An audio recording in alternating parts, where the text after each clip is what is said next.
In the days of UHF and VHF television, I believe this would be called what would you call it? Not a screensaver, certainly not.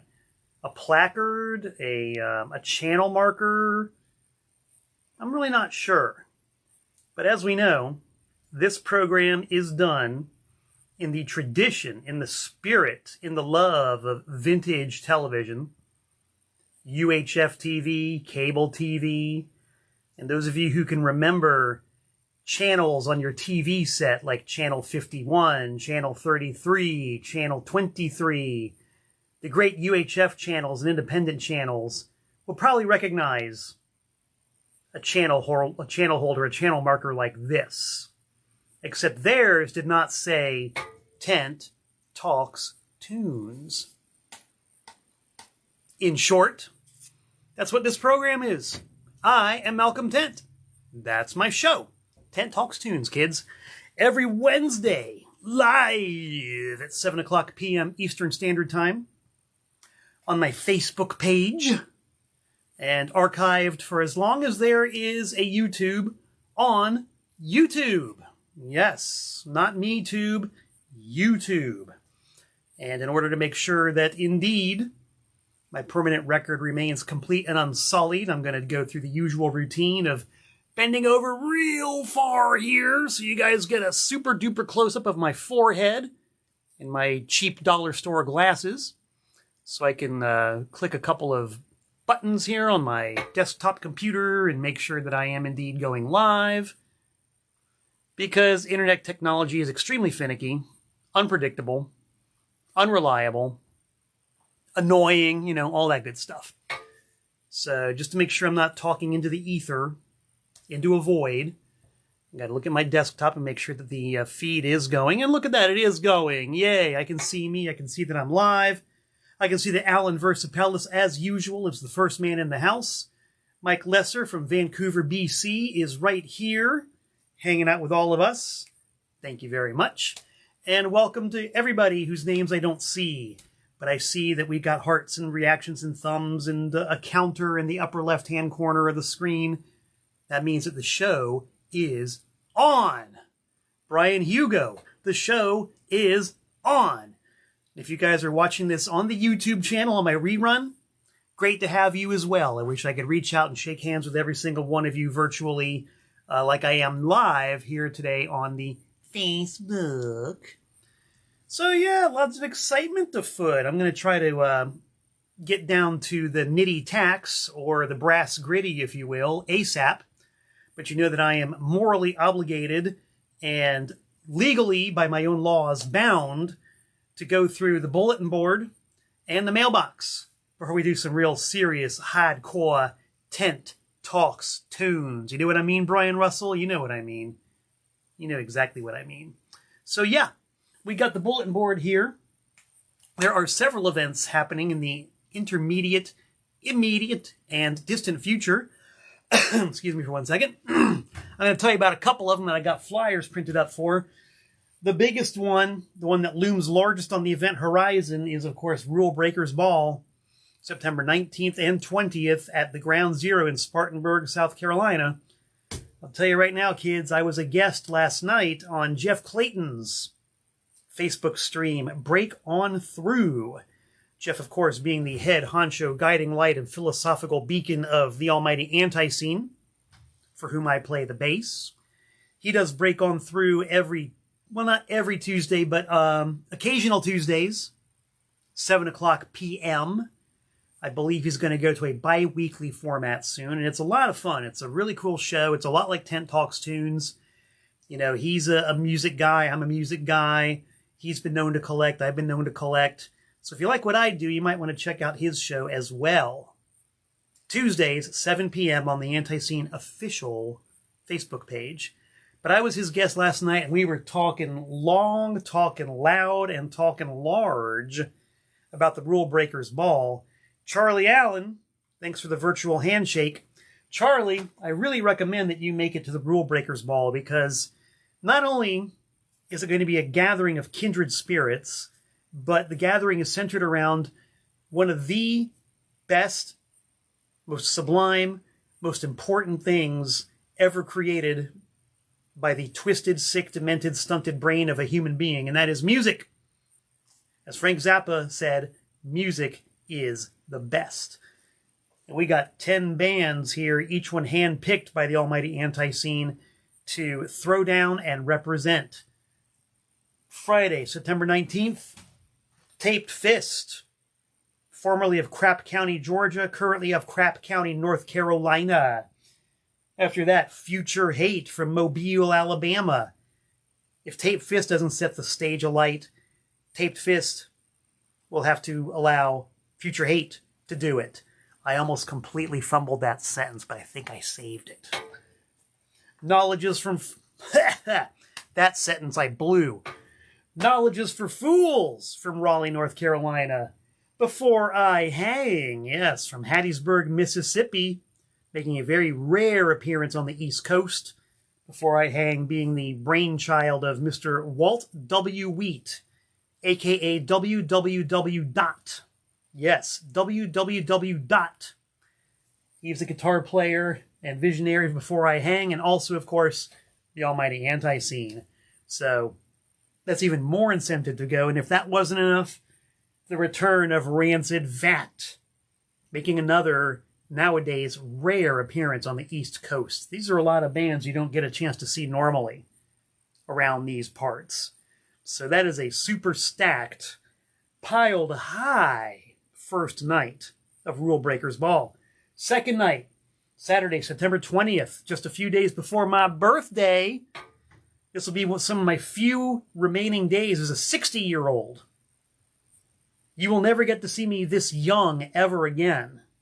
So, Saturday, September 20th, Sweet Georgia Brown, rocking as hard as any full band ever did, opening the proceedings. After that, The Wrath of Typhon from York, Pennsylvania. Those guys definitely rock. After that, the Self-Made Monsters from the Queen City of Charlotte, North Carolina. Following that, Josephus and the George Jonestown Massacre. Oh yes, they're going to kick up some dust. And of course, the latest, the greatest, the most handsome band in show business, not to mention the hardest working, most charismatic, and the ones with the biggest, boldest, brightest, bestest ideas. You got it. Anti-Scene. And we are playing a set of stuff that, well, I'm not going to reveal any surprises, but let's just say, expect the unexpected. September 20th. That's all I'm going to say. And having survived that, Anti-Scene is going to play the Brown Mountain Lights Festival in Morganton, North Carolina, October 25th. And then looking forward to November, we have the Danbury Record and CD Expo. It's the record show that I co-promote. It's going to be a room full of classy, sassy record dealers selling new, used, collectible, rare, cheap, common, whatever you want. Odds are pretty good you're going to find it in Danbury at the Record and CD Expo, November 15th at the VFW Hall on Byron Street in Danbury. Look for the event page on Facebook. Look for a big fat flyer on my website, malcolmtent.net, which is more up-to-date than it has ever been at this very moment. So that's most of the bulletin board. Let's check the mailbox real quick, shall we? You know I love to get mail. When I get mail, I love to do show and tell. So here's a piece of mail addressed to my brand new mailing address. You can see it behind me. Now you can see it in front of me. P.O. Box 173, Newton, North Carolina, 28658. And this is a package from Gary Forney from Iowa. Gary Forney, the very prolific TPOS recording artist. You can check Gary out on, hey, what do you know? My eBay site, my Bandcamp, and of course, Discogs under the name TPOS. Gary Forney is everywhere. He is bad. He is nationwide. And now there's a CD from him in my mailbox. And I got the 2-mile scissors here to open this very carefully and see exactly what it is. There's the disc. There's a handwritten note. Yes, Brian, Gary is a very prolific pen pal as well. He knows I love mail. Okay, we got more songs for the Return of the King project. There is an upcoming Gary Forney release on TPOS called Return of the King, in which Gary applies his singular songwriting skills to modern technology to create new masterpieces. I'm excited about it. You should be excited about it too. Thank you, Gary. That's going into the file, the big editing pile, and we're going to see what we could make out of it. Got another box here. It's the aforementioned P.O. Box 173. Kyle is signed up in here. Better late than never, Kyle. What's up? We're going to see what's up. I'm opening another box. This is from Bethel, Connecticut. Only one town away from where I used to live. This is from the mysterious and enigmatic Lucy cigarettes. I know a thing or two about Lucy. Lucy is the hardest working drag queen in Bethel. Always up to some kind of cultural mischief. And this box, which is rattling around and making some banging and clanking noises, is certainly indicative of something creative afoot. Let's find out. All right, let's get this thing open here. Now we're coming up on 3 miles for these scissors. 1 inch at a time. Slicing through the tape. Opening the cardboard. It all adds up. And we are soon going to have a pair of 3-mile experienced scissors. What did old Lucy send us? Well, I see a shirt. Now, this is a work of art. I knew it was a work of art. Ah, there you go. A genuine, honest-to-gosh Lucy Cigarettes t-shirt. Made with a t-shirt, a stencil, and some spray paint. It's probably a thrift shop shirt, too, if I know Lucy. Old Lucy's always at the thrift shops, scaring stuff up. Ah, and there's another one. Yes, indeedy do. Nice. Probably about my size. And if not my size, Pissy Chrissy's size. So everybody's going to be happy in my household with these juicy Lucy t-shirts. And what do you adorn a Juicy Lucy t-shirt with? Well, how about this? A custom-made button featuring some classic Jack Davis commercial art. Big old button of Lucy herself. This is great. I love this kind of stuff, man. Ha! There you go. How about a song poem pin? Lucy knows what floats my cultural boat. Yes, song poems on a button. I'm going to wear that right now. Y'all know I'm about results. Instant results being the best results. There we go. I wear my musical heart right over my sleeve and on my sleeve, huh? The great Victor Von Doom with some kind of a pithy comment.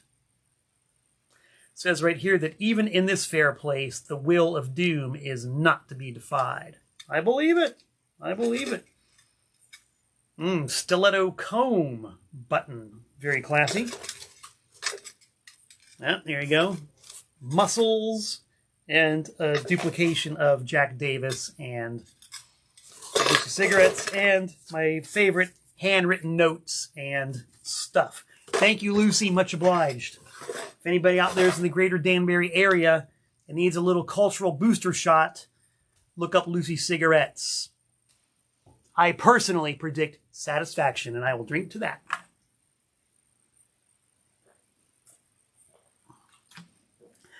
Ah, that hickory tap. So, so good. All right, guys, what do you say we do some tune talking? Because this is indeed Tent Talks Tunes.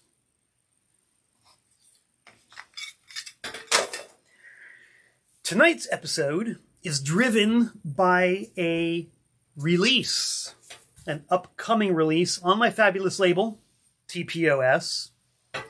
And this is a 12-inch maxi single entitled Beautifully Ugly, featuring one side of performances by Gigi Allin and one side of performances by Tiny Tim. And this has been a project long in the works. And if I'm going to be brutally honest, if I'm going to be completely transparent with myself and with the world, the vast majority of TPOS releases are in the works for a long time.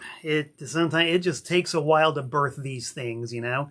A lot of moving wheels involved, especially when it comes, to vinyl. Vinyl's expensive. Is a lot of steps involved in the manufacturing process, and you know, you just really got to take things one at a time and just let it happen. So this project here, the Tiny Tim GG Allin split, long time coming. So I got the covers in hand. I got the vinyl in hand. Vinyl. I went to the print shop and got the printed inserts today, and I will be spending the next foreseeable future stuffing albums and inserts into jackets to give you, the discriminating consumer, the product that you really need. So, but it got me to thinking, and I've been in conversation with my pal Mark Robinson. Mark has a label called Ponk Media. And I'm going to do a little highlight here. Hopefully the camera can see. That's his logo, P-O-N-K, Ponk Media.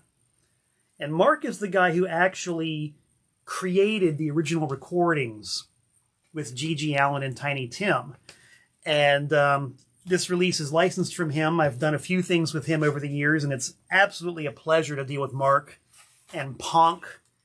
He's a good dude with a good label and some good product, and I am absolutely chuffed to be able to put my humble imprint via his efforts onto vinyl. It's just really, really cool. And Mark, if you're out there watching, salute.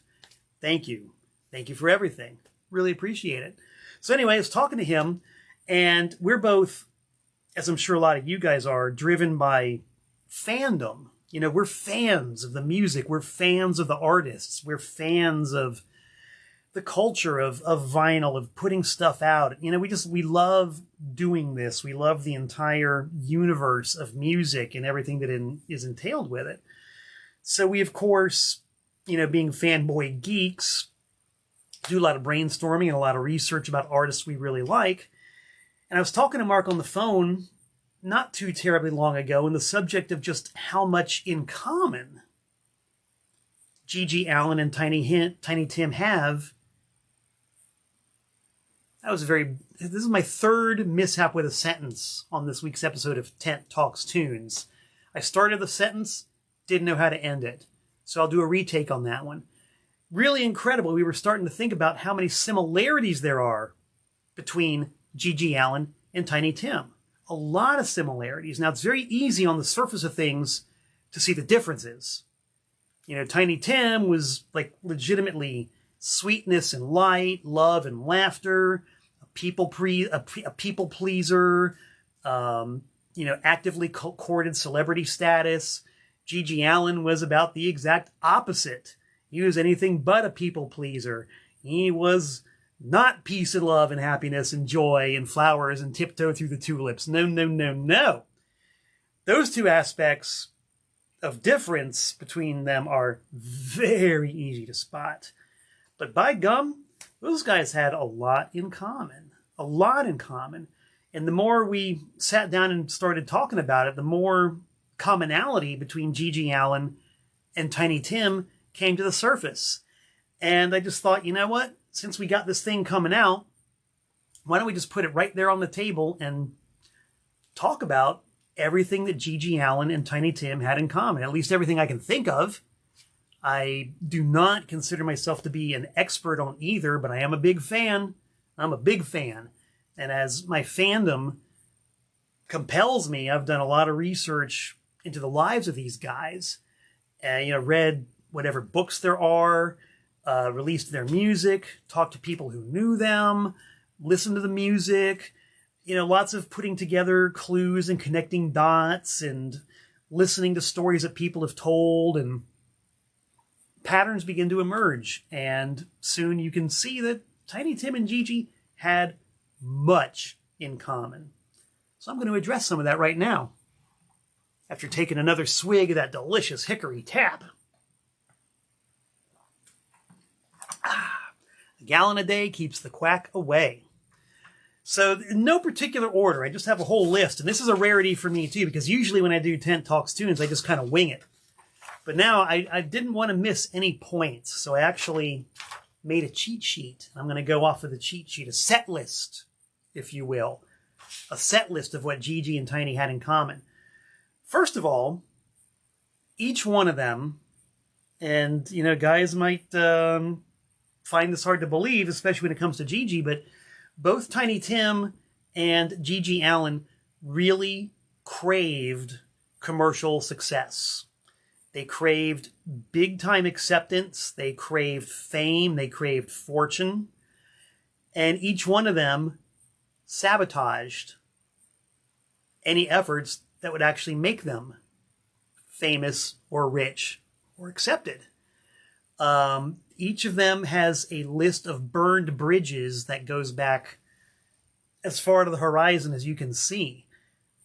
Tiny especially had, I don't even know how many chances in his life to make a comeback or have a hit record or have a sponsor or a patron who was willing to help them and push them and, you know, make Tiny a star again, only to have Tiny do something to sabotage it.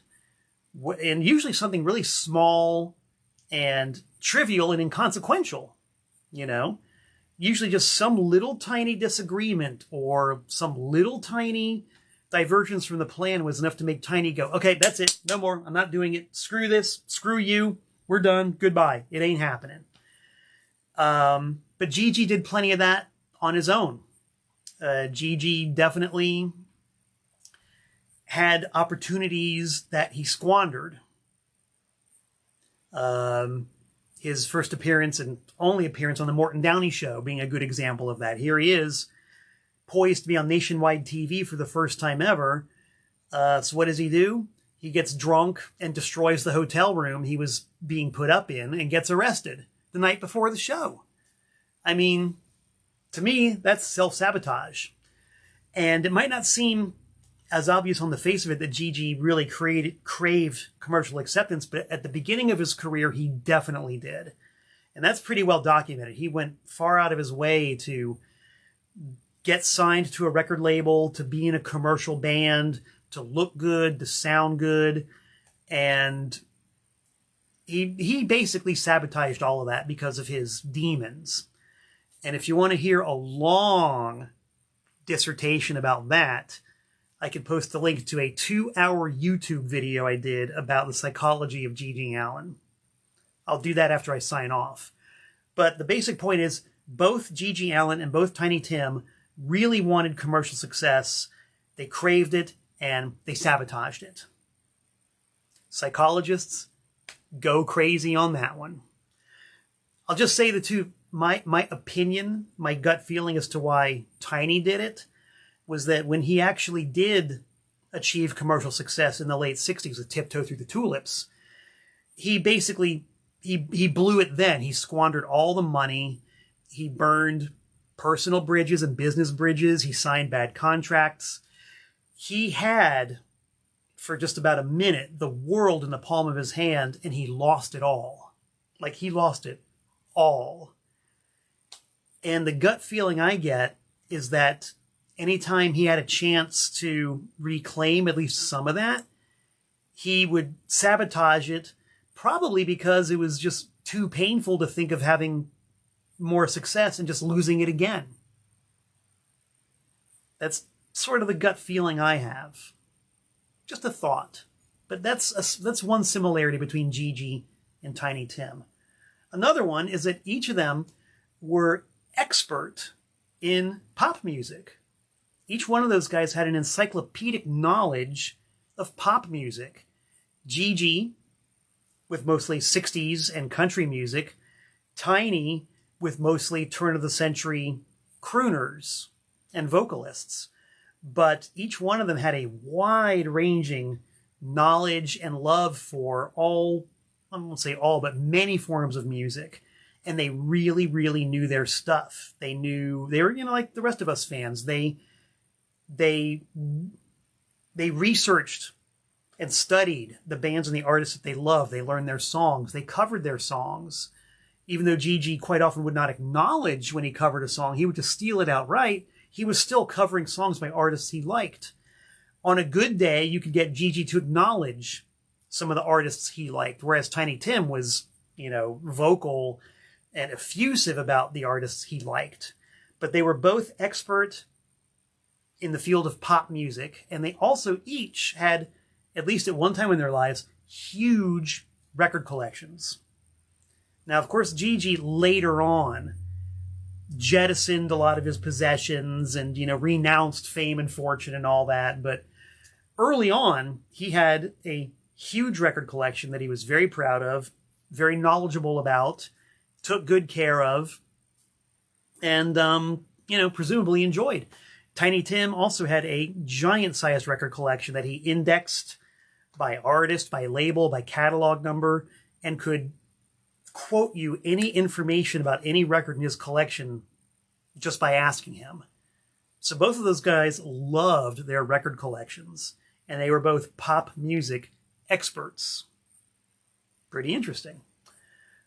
Each one of them, and this is another thing that once again with Gigi you might find hard to believe, and maybe even with Tiny, but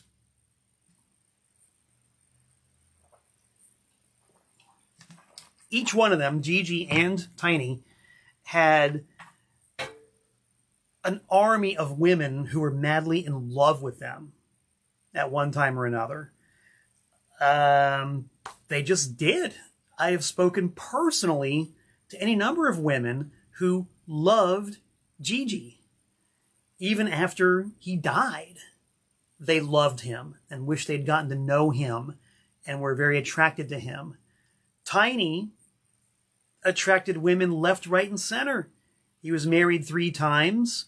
He had fans and groupies, and the women loved Tiny. And there's this one clip of Tiny Tim on some TV show somewhere. I don't even know where. I've seen it on YouTube. He's on this TV, like this cable TV set, doing his usual thing with the ukulele, and he's got his 3rd wife with him. And it's amazing. Here's Tiny Tim, right? The guy looks like he's got the posture of like a sack of onions. Like somebody just dumped a sack of onions on a sofa and stuck his... Okay, we have signed back on, I think. And we're going to try to do part 2 of this episode of Tent Talks Tunes, if, of course, the technology cooperates. It's always a big if. Big, fat wild card, the technology. All right, looks like I'm on live. So I'm just going to pick up pretty much right where I left off. And once again, anybody watching this on the YouTube archive, sorry for the technical difficulties, but that's what it's like when you go live on streaming platforms on the internet. Sometimes things just completely fall apart. So anyway, I was telling the story of Tiny Tim on a local TV show, and he's on the show sitting in this sofa like a bag of onions. Like he has all the posture and body definition of a bag of onions, with his head just kind of stuck on top of the bag of onions. And he's strumming his ukulele, and doing his Tiny Tim thing and warbling and singing. And his 3rd wife is there, and she is just gazing at him in adoration, just in complete adoration. She's got stars in her eyes. You can tell that she is just in love with this guy.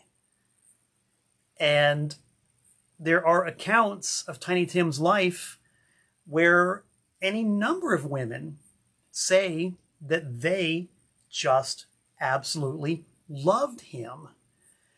And even now, there's at least one Tiny Tim group on Facebook, and there are women who post frequently about how much they love Tiny Tim. And it was the same thing with Gigi. I mean, women pursued him. Women wanted him. Even toward the end of his life, when he was in the worst shape you can possibly imagine, he had at least one steady girlfriend, and women were attracted to him. But it's kind of like Gigi and Tiny's relationship with success. Neither of them were capable of sustaining a full-time committed relationship. Neither of them had it in them to have a full-time committed relationship. It just wasn't gonna happen for any number of reasons. And as with a lot of these things where Gigi and Tiny had things in common, the motivations for why they were and the motivations for how they were different were completely different between Tiny and Gigi. Like, their motivations a lot of times were not the same. The results were the same, but their motivations were completely different.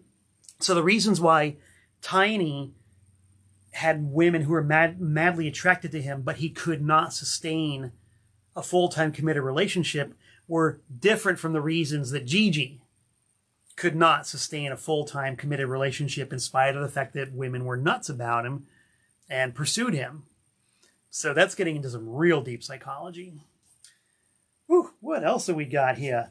Here's one that I will not go into detail about because I'm kind of squeamish and because I'm a little bit just squeamish. Each of them, Gigi Allin and Tiny Tim, were hypersexual. And as I just mentioned, their motivations and the way they expressed that were completely different. If you feel like researching that on your own, have at it. I ain't going to talk about it. But it's a fact. Each of them was hyper. Each of them self-identified, and I think anybody would identify as an outsider. They were both completely on the outside of mainstream culture, like from birth, basically. I mean, Gigi said his whole life that he always felt like an outsider, that he just didn't belong. And Tiny, no doubt, was the exact same. I don't recall him saying so in so many words, but I mean, just the entire way he lived his life, the entire way he related to the so-called real world was from the outside. It was an outside perspective. And that was probably the source of their respective creativities, you could say. And definitely a font for a lot of their art. But each one of them, non-mainstream, outsiders. Each of them had a harder time than most people do at school. Elementary school, junior high, senior high. School for most people was probably no picnic. But for each of those guys, because of their perennial and permanent outsider status, had a much harder time of it than most. And a lot of that ended up shaping their worldview and their approach to life later on. Real difficult school careers for both of those guys. Each one of them had very strange dietary habits. Weird dietary habits. Tiny was known for the strange proto-health food diets that he would go on and off his entire life, punctuated by long bouts of hard drinking and falling off the wagon, you know, which is something else that he had in common with Gigi. They both had an alcohol problem. Both Gigi and Tiny Tim were slaves to the grape, so to speak. So, weird dietary habits and too much love for the bottle. I remember personally when I booked Gigi to play at SUNY Purchase College with the Disappointments, we made him and the band a regular breakfast. Scrambled eggs, coffee, bagels, which he ate with the rest of the band. But later on, when it came time for the evening meal, Gigi had his choice of anything he wanted to eat, and all he took was a hunk of bologna. Just like a big, thick slab of bologna from the pack. And that's all he ate. And talking to the other guys in the Disappointments, they said that was pretty typical of him, that he would pretty much just eat the most basic, simple, whatever was at hand that you could imagine. Like a hunk of bologna. And they also said that a lot of times he just didn't eat at all. So, yeah. weird dietary habits, whether it was eating a hunk of bologna or subsisting entirely on, I'm just going to say, avocado and wild honey and beet powder, like crazy diets and bad habits. Very strange dietary habits.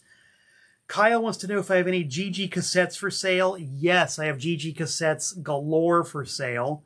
I invite you, Kyle, to check out my Discogs and my eBay and my Bandcamp. Look for TPOS.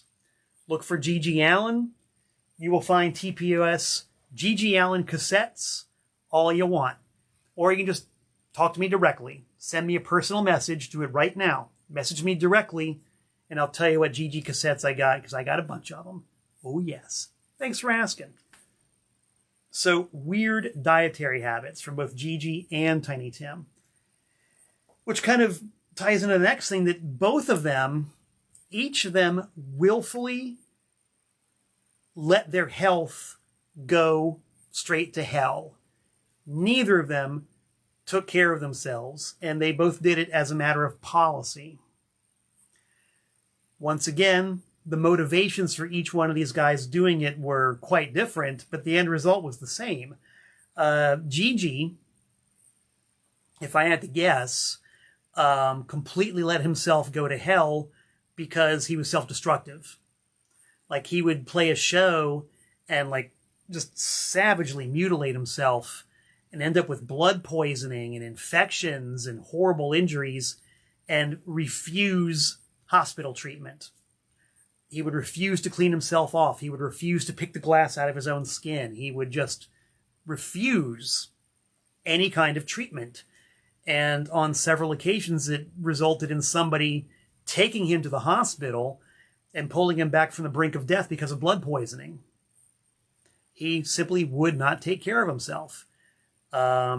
Tiny, from what I've been able to gather, was just scared of doctors. He was just completely petrified of doctors. He absolutely refused to have his diabetes treated. He refused to exercise. He refused to do anything that resembled taking care of himself. He just wouldn't do it. Different motivations, same result. He died at a way too early age. So did Gigi. Each one of them, in an artistic fashion, each of them was completely single-minded in their pursuit of their respective artistic visions. Tiny said very early on that when it came to music, it was either his way or no way. And of course, he did compromise here and there, but the essential thing was Tiny only did what he wanted to do. Gigi was the same way. Early on in his career, he tried to be commercial, but I do believe that he did it on his own terms. He really tried to make music that only he wanted to make. And later on, that simply became more and more extreme and more bullheaded, I guess is a way you could put it. What's interesting in talking to Mark Robinson from Ponk Media, who not only has facilitated the release of, I'll mention it again, the Tiny Tim GG Allin split record, but also did the two of the best albums by either of these artists. Mark did the production and recording for GG Allin's Carnival of Excess and Tiny Tim's Prisoner of Love. Each of them a crown jewel in their respective catalogs. Mark basically had to twist arms, gently negotiate, tiptoe around the issue, ply with liquor, do whatever he had to do in order to get these guys to deviate from what they were just blindly blinkered on doing, And I think that each of them, both Tiny and Gigi, on some level were, to get back to what I was talking about earlier, afraid of succeeding with a genuine, legitimate, artistic statement, such as Carnival of Excess or Prisoner of Love. Each of them agreed to do this project with Mark Robinson. And at some point, they each just were ready to wash their hands of the whole thing, say, screw it, I'm not doing it. To hell with you. I'm not doing it. It ain't going to work. I don't want to do it. And Mark had to talk them back into doing it. And the result was 2 genuinely fantastic albums, both of which are in print, on vinyl, on TPOS, just saying. But each of them was completely single-minded in their pursuit of their own unique vision. And on the occasion when they could be talked into doing something a little bit different, the result was genuinely incredible. You know, out of all the records I've pressed, Tiny Tim's Prisoner of Love is probably the one that I will put on the turntable and listen to the most, just for sheer pleasure. Just because it's such a good album. And because Tiny pours everything he has into these performances by his singing idol, Russ Columbo. I mean, there's a small orchestra backing him. I mean, it's just a wonderful album.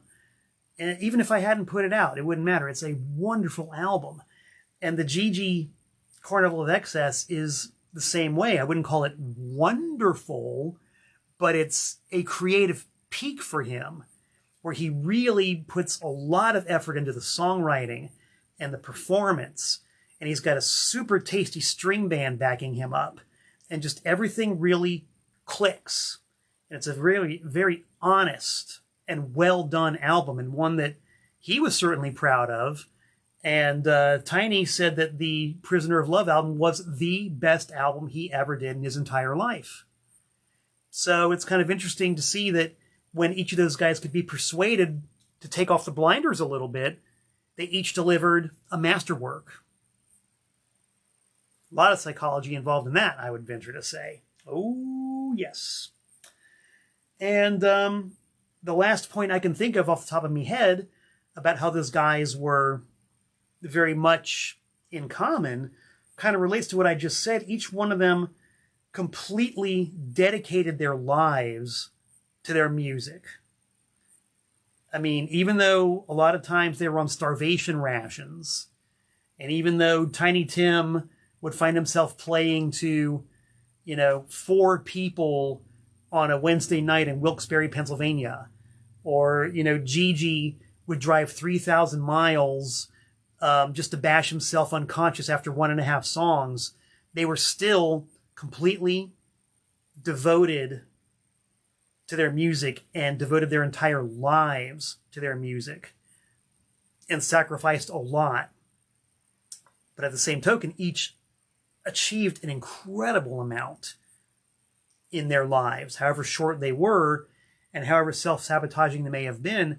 You look at the respective catalogs of Gigi and Tiny Tim, and they're huge. I mean, enormous amounts of music came out of these guys. Tiny more so than Gigi, because Tiny he'd play anywhere. He would play for anybody. He would go anywhere. And he basically never stopped. Gigi, of course, because of his self-destructive habits and prison terms and self-sabotage and all that, wasn't that relentless with his productivity, but he still did a lot. And the sheer number of posthumous releases coming out by both of these guys kind of illustrates that. There's just like stuff being unearthed pretty much all the time, with Tiny especially, but also to a certain degree with Gigi. These guys recorded music that nobody even knows about. And we're getting decades after the end of their lives, and we're still uncovering all this music and all this art. So they really lived their lives for their music and for their craft. And whatever you think about either of them personality-wise or individually, there's no denying that. There's no denying that they were, to their absolute core, musicians and artists. Take away all the trappings, take away all the controversy, take away all the showbiz, and what you have is 2 genuine, driven musicians who really loved what they did and lived for what they did.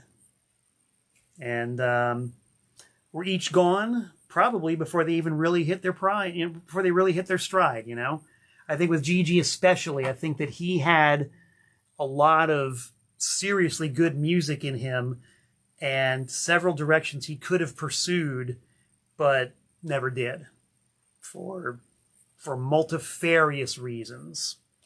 And I'll once again draw your attention to the 2-hour YouTube video I did about Gigi's psychology. It's really interesting. Just saying. I think it's really interesting.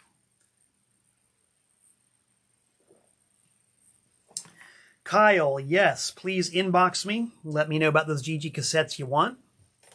And I'm just going to wrap up the episode by doing a little bit of show and tell on the vinyl for the Beautifully Ugly project. You've seen the cover. The cover is designed so that the front is the back, except one features Gigi in the front position and one features Tiny in the front position, so anybody can display it any way they want. We got several varieties of vinyl for you people who love to collect, I being one of them. Now, my favorite trick when I press records is to use the random color option at the pressing plant. And what that is that at the record manufacturer, they take whatever leftover vinyl they have at the end of the day when they press colored vinyl, and they throw it into a great big vat, and then they press additional records with this literally randomly mixed color vinyl. And you never know what you're going to get. And that's why I do it, because I love the thrill of discovery. I love surprise. And you always end up with several interesting varieties, including, you know, some really limited numbers. And that keeps it extra fun for those of us who like to collect. So with this new pressing, with this first pressing of the Gigi Allin Tiny Tim album, I ordered random mixed vinyl and opened up the boxes and was very thrilled to discover gorgeous opaque blue vinyl with little streaks and smears in it, because that's the nature of random mixed vinyl. It is literally random and it's mixed. And the colors all depend on just what they have at hand at the end of the day.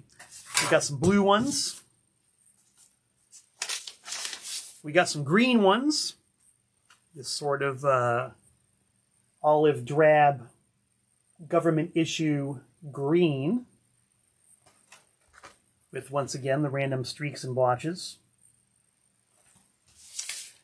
We got orange,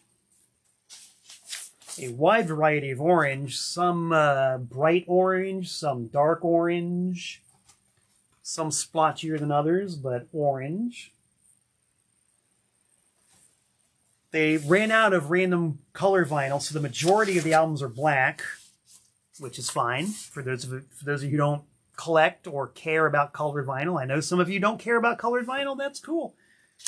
But for those of us who do, and who are really obsessive about this stuff, when they switched from the colored vinyl to the black vinyl, there were some transitional copies that have this really wild marbled orange and black. Not too many of them, and different combinations of orange and black, but they're noticeably neither orange nor black. They're sort of like a tiger wax. So we got a few of those.